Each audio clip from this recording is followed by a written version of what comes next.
boy, fire 'em up! We go live and fire. It's time for ignition and straight up automobile pimping. Drop. Too fast. Drop. Too furious. I'm too fast for y'all, man. Drop. Too fast. Drop. Too furious. Oh, I'm too fast for y'all, man. Drop. Too fast. Drop. Too furious. I'm too fast for y'all, man. Drop. Too fast. Drop. Too furious. Oh, I'm too fast for y'all, man.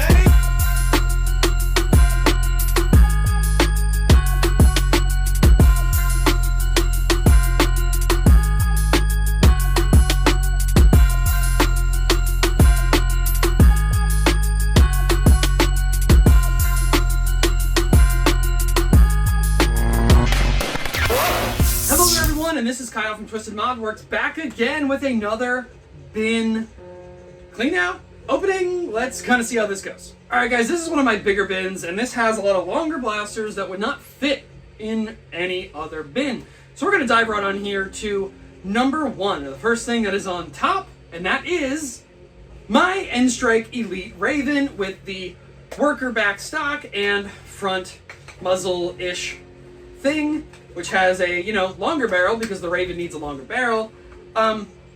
This was also pretty cool, kind of like a carbine kind of thing.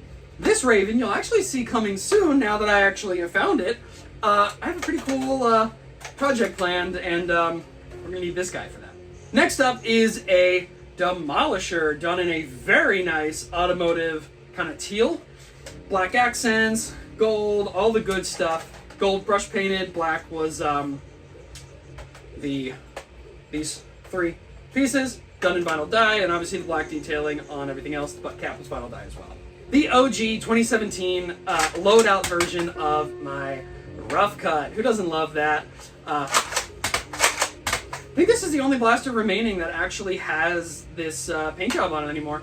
And you can see it has had some wear and tear over the years, but there we go. Held up very well. No internal modifications because you can't really modify a Rough Cut. I did, however, put a new trigger spring in it just so you can have that very controllable trigger pull. Would you look at that? The Nerf rival Percy's. Forgot that did that. So yes, Nerf rival Percy's. Pretty cool. I always really like this thing. Battery is out of it for storage. I'm sure it's in here somewhere. But never really did anything with this. There wasn't a lot that you could do, so I just left it bone stock. The Rough Cut is not the only blaster left in that paint scheme. This is my Side Strike, the Zombie Strike Side Strike. Shouldn't dry fire it. It is brassed, AR is removed, and very greasy still. I'm very surprised by that. This paint job survived a little bit better. All the white is white lithium grease coming off that slide. But who doesn't love a slide priming single shot blaster? This is the Boomco Halo assault rifle, and yeah, Boomco. Who remembers them? This is old to today's standards, I would say. But this was a air pump blaster. We pump it up and then release the trigger, and it would feed the clip through the opening in the shell, which would then come out this side. But you can hear, maybe you can't, it's very quiet. It actually released a little bit of air because there's nothing in there to actually do anything. Wow, this is the original Alpha Trooper CS-18 with Slamfire. This originally came with the 18-round drum and really introduced us to a pump action slam-fireable blaster. Obviously, all the N-Strike line was reverse plunger, except for the long shot. So, just kind of cool to keep around. There's nothing to really do with this anymore. But pretty cool. I'm only missing one in the Alpha Trooper collection, so there's that. Side note, yellow Raider stock on the yellow Alpha Trooper. It's pretty pretty cool. Orange Alpha Trooper CS6. Yeah, I don't really remember what the deal with this one was, except for it was like the XD. I think this was a Kohl's exclusive. I don't even really remember a lot about it. All I remember is we got full detailing on both sides of this shell. Instead of the bland, we had Nerf instructions, all that junk. Actual full silver detailing on all sides. So that was already a plus. But the real winner of this is the Alpha Trooper CS12. Obviously, elite direct plunger, and it's just a Raider stock to just kind of make it look like the other one. Very comfortable. I always really did love this stock, and the pump action on the Alpha Trooper was pretty cool. So that's the 3 that I have. I know there is a Alpha Strike one, I believe, but maybe one day. So here you are. I do not remember the name of this blaster at this point, but this is the Rival shotgun. It shoots 2 at once, so you have 6 shots. It is, it takes the 12 ball magazines. Not compatible with the shorter ones because they don't go into the magazine release. And this was a little weird to have to reload. I do remember that. But it did shoot 2 balls at once, and that was pretty cool.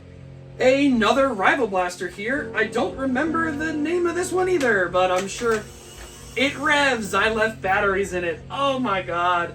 But anyway, this had the internal magazine. The follower you kind of controlled on your own. Also just held 12 rounds, so I could have just had a magazine. But this was pretty cool, like a kind of like an SMG style. That is a really terrible noise. And to have that kind of follower, I guess it's cool. A N-Strike yellow long shot. Now, obviously, this is not the original long shot. The original long shot was blue. I like that old school blue. But this is the yellow long shot. No modification to her, but again, just kind of cool to still have a yellow long shot. And of course, the long shot scope, which there is no point in using. A few small things. We have just the orange Jolt. 1 Stinger Jolt. Actually, a Nerf Stinger from the Dark Tag line. And this is a modified Jolt. Now, the modified Jolt is a knockoff of the Stinger. You can see they are very, very similar, if not identical, without the front removable piece. And obviously, handle's a little different. But this is brassed and has a hammer shot spring because the plunger head screws off. So it is a lot of spring compression and has a really, really good air seal. You can kind of see how that would kind of be cool. Second to last thing in here is my Nerf Mega Talon rebarreled for Elites. I kind of just leave the Megas here just because, I guess. But this is amazing air seal. If I can cover the hole. Pretty good. And, I mean, it's kind of cumbersome, but it's okay. Obviously, the rechargeable battery for, I think, the Perseus. I think I'm right on that. And the last thing in this bin is my Crimson Recon. Now, this has the worker pump action kit with a top rail that is removable. It has 2 sections of Nerf rail that it's actually 1 section that was cut and be able to put over. And this just has a like a Raven side rail underneath of it, just so that it keeps a consistent spacing on the rail so it doesn't flop around. This obviously it has it up here as well. The original worker pump kit, obviously in black, screwed to the bolt sled. And as you can hear, that is definitely not right, and I'm not sure what the issue is, but being that it's either not releasing or something, we will end up diving into this at some point, but this has a worker metal trigger and the metal catch, so it's possible we're just having kind of hear a really bad noise, but this will be next on our bench breakdown at some point, so we'll do that, and yeah, guys, that's the bin.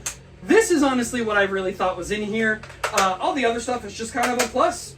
And thank you guys very much for watching another just bin clean out, but we found our next project. I'm really excited to be able to do this one.